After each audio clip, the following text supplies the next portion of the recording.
ह्याच्यातनं सुई बरोबर बाहेर येते पूर्णपणे आपलं जे आपण सोडणार आहे ह्याला पूर्णपणे लिक्विड ते पूर्णपणे आपल्या कमळात खुपसलं गेलं जातं. तर सुई जर आपल्याकडे हिथं खुपसली गेलेली असली हिथं तर हे प्रत्येक ठिकाणात अशी पुढं केळं खराब होत जातात. तर बर्ड इंजेक्शन म्हणजे काय आणि बर्ड इंजेक्शनचा काय फायदा येतं आणि आपण चुकीचं जर बर्ड इंजेक्शन दिलं तर आपल्या प्रत्येक घरात फणीतील केळं खराब होत जातात. तर नमस्कार शेतकरी मित्रांनो, तर मी आहे आकाश पारडे. तुमचं स्वागत आहे माझ्या फार्मिंग विथ आकाश चॅनलवर. तर आज मी तुम्हाला बर्ड इंजेक्शनचा काय फायदा येतं आणि चुकीचं बर्ड इंजेक्शन केल्यानंतर आपला काय तोटा होतो ते तुम्हाला सांगणार आहे. तर सगळ्यात महत्वाचा भाग जर म्हणलं तर आपल्या प्रत्येक भागात जर धरलं तर केळी पिकं लोक लागवड करायला लागली ती आणि केळी पीक म्हणलं की थ्रिप्स आलंच. तर लहानपणी बी आपण बघतो केळी पिकावर भरपूर प्रमाणात थ्रिप्स म्हणा पांढरी माशी येते. थ्रिप्स पांढरी माशी ही सगळ्यात मुख्य रोग आहे. कारण की लहानपणी जर आपण थ्रिप्स कंट्रोल नाही केलं तर आपली केळी व्हायरसला बळी जाऊ शकते ही तर तुम्हाला माहित आहे. मग तसंच वेन झाल्यानंतर बी आपण त्याची काळजी घेतली पाहिजे. ती कुठली काळजी घेतली पाहिजे ती आपला घड पूर्णपणे वेन होतो आपल्याला माहित आहे. वेन झाल्यानंतर ह्याच्यावर भरपूर थ्रिप्स अटॅक करतं. आपल्या लोकांना समजून येत नाही की शेतकऱ्यांना समजून येत नाही की थ्रिप्स म्हणजे काय. थ्रिप्स हा असा रोग आहे की आपल्या घडाला प्रत्येक ठिकाणी चाटून काय करतं आपल्या घडाची प्रत्येक ठिकाणी स्पॉट निर्माण करतं. तर आपण त्याच्याबद्दल आपण तुम्हाला सांगणार आहे भरपूर. तर थ्रिप्स आपण कंट्रोल करणं ही प्रत्येक ठिकाणी प्रत्येक शेतकऱ्याचं काम आहे. कारण की थ्रिप्स आपण नाही कंट्रोल केले की आपला एक्सपोर्टला पुढे अडचण येणार. तर आता एक्सपोर्टचं आपण तुम्ही बघत असाल तर एक्सपोर्टला जर प्रत्येक ठिकाणी आता मान्यता भरपूर यायला लागली कारण आपला माल जे शेतकऱ्याचा ते चांगला रेट भेटायला लागला. आता केळीचं रेट काही ठिकाणी 30 पर्यंत गेलं होतं. काय काय एका टायमाला कधी कधी 25 आलं. कारण केळीचा रेट मध्ये चढ उतार राहतो शेतकरी मित्रांनो. ते आपल्या शेतकरी जीवनात संयम ही बाळगलाच पाहिजे. तर आपल्याला कधी फायदा होतो कधी तोटा होतो. बरेच ठिकाणी शेतकरी काय करतात फक्त केळी पिकावर अवलंबून राहतात. केळी पिकावर बी अवलंबून राहिलं पाहिजे पण आपल्या दुसरं रानात दुसरं पीक काय कुठलं तर पाहिजे होतं. जर आपण पूर्णपणे केळी अवलंबून राहिलं ना केळी पीक ही असं आहे त्याच्यातून आपला खर्च तर निघतो. कमीत कमी रेट जर आपला 10-12 रुपये जर रेट आला तर तेवढा रेट कधीच कमी येत नाही. तेवढा जर आला तर आपला खर्च निघून जातो. तर शेतकरी मित्रांनो काय केलं पाहिजे अशा टायमाला आपण की आपला जी खर्च आहे आपला केळी पिकासाठी ती मेंटेन मध्ये ठेवला पाहिजे. तर आपण केळी लावतो त्याला आपण मार्गदर्शन व्यवस्थित दिलं पाहिजे. तर आपण त्याचं प्रत्येक ठिकाणी प्रत्येक रोगावर कंट्रोल केलं पाहिजे. ते शेतकऱ्याचं काम आहे.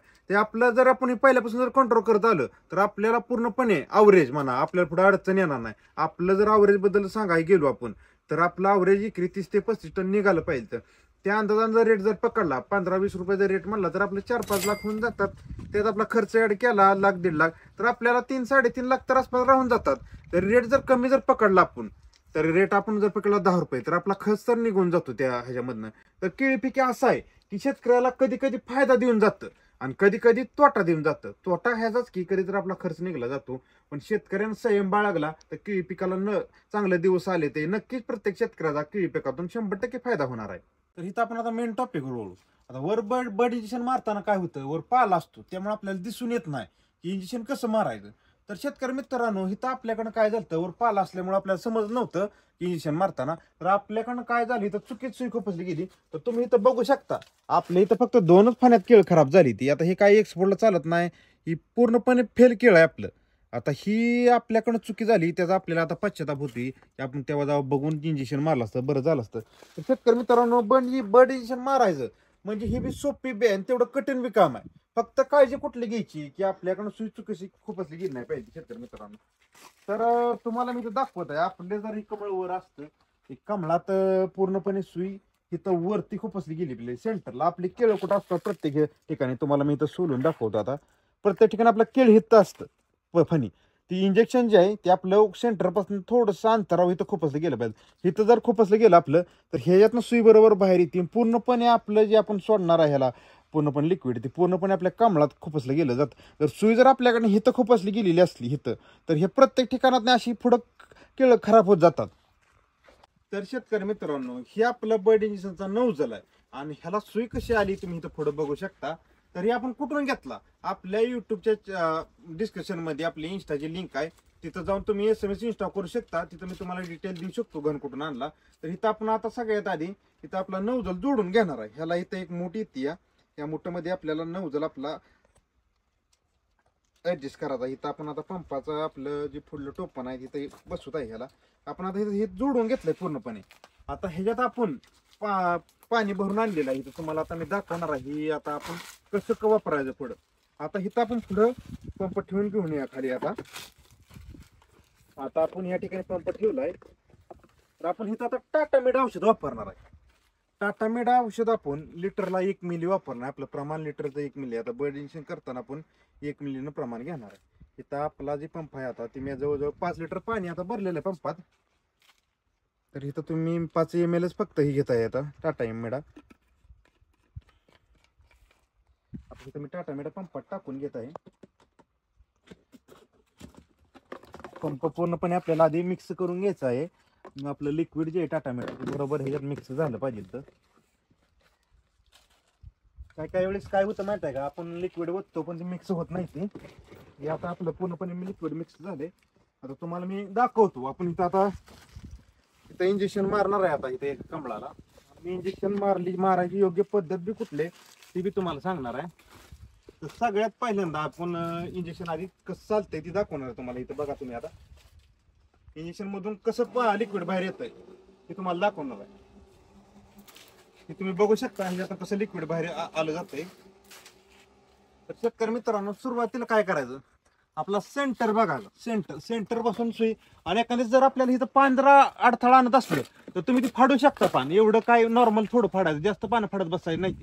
तर इथं आपण आता बघा तुम्ही सुई कुठं खुपसत आहे. आपण आता ही बरोबर हो का, इथं सेंटर पाशी आपण सुई खुपसायची कशी, सुई तिरकी खुपसली गेली पाहिजे.